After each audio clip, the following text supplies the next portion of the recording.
Camera বসেছে এবং নজরদারি চলছে, তাতে সাউন্ড রেকর্ডিং হচ্ছে, তাতে হাইকোর্টে মামলা করেছে সাংসদ। তার নিরাপত্তা বিঘ্নিত, বিভিন্ন রকম যে কোনো গোপনীয়তা সেখানে নষ্ট হচ্ছে। এটা কবে লাগানো হয়েছে?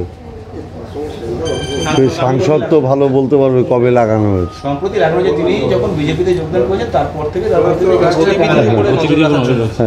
সম্প্রতি এটা লাগানো হতে পারে না, আইদার এটা পুলিশ প্রশাসন লাগিয়েছে অথবা মিউনিসিপ্যালিটি লাগিয়েছে।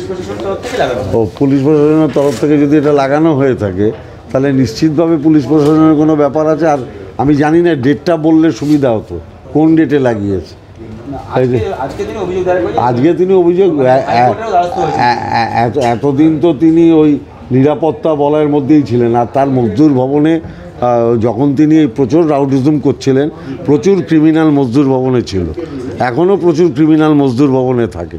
স্বাভাবিকভাবে প্রশাসন তো নিরাপত্তার ব্যবস্থা করার জন্য সব জায়গাতেই সিসি ক্যামেরা লাগিয়েছে, এখানেও লাগিয়েছে। এখন কোথায় রাস্তায় লাগালে ওনার মজদুর ভবনের সমস্যা কোথায়? যদি রাস্তায় লাগায় তাহলে ওনার মজদুর ভবনের সমস্যা কোথায়? প্রাইভেসি বিঘ্নিত ঘটছে। কোথায় প্রাইভেসি বিঘ্নিত করে? রাস্তায় লাগালে প্রাইভেসি বিঘ্নিত হয় নাকি? ওনার বাড়িতে কেউ আসতে যাচ্ছে স্বাভাবিক ব্যাপার তো, প্রশাসন দেখবে না ক্রিমিনাল ঢুকছে কি ঢুকছে না। কারোরই কোথাও এতদিন তো কোনো অসুবিধা হয়নি।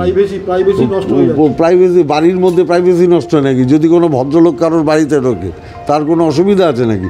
কোনো ক্রিমিনাল ঢুকলে অসুবিধা আছে, তার মানে ওনার বাড়িতে কি শুধু ক্রিমিনালদেরই যাতায়াত নাকি? বিধায়ক পবন সিং তিনিও জানিয়েছেন যে তার উপরে কোনো নজরদারি হচ্ছে না। রাস্তায় সিসি ক্যামেরা লাগানো আছে, ওই অঞ্চলে প্রচুর খুন হয়েছে, ভাঙচুর হয়েছে, রাহাজানি হয়েছে, অনেকে বাড়ি ছাড়া হয়েছে। স্বাভাবিকভাবে আইনশৃঙ্খলা ঠিক রাখতে গেলে পুলিশ প্রশাসন সদর্থক ভূমিকা নিয়েছে। বলছে পুলিশ এগুলো করাচ্ছে, পুলিশ প্রশাসন। এরপরে যদি ভিকি যাদব মার্ডার হয়ে গেল তখন তো বলেছিল সামান্য ঘটনা, এটা কোনো ব্যাপারই না।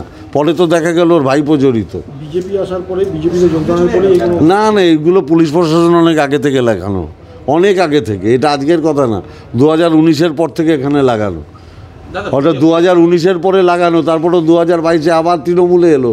তখন ওর মনে হয়নি এত সিসি ক্যামেরা কেন আছে। হাইকোর্টে মামলা হয়েছে। হ্যাঁ, এবার বিচারপতি যা বলবেন তাই হবে।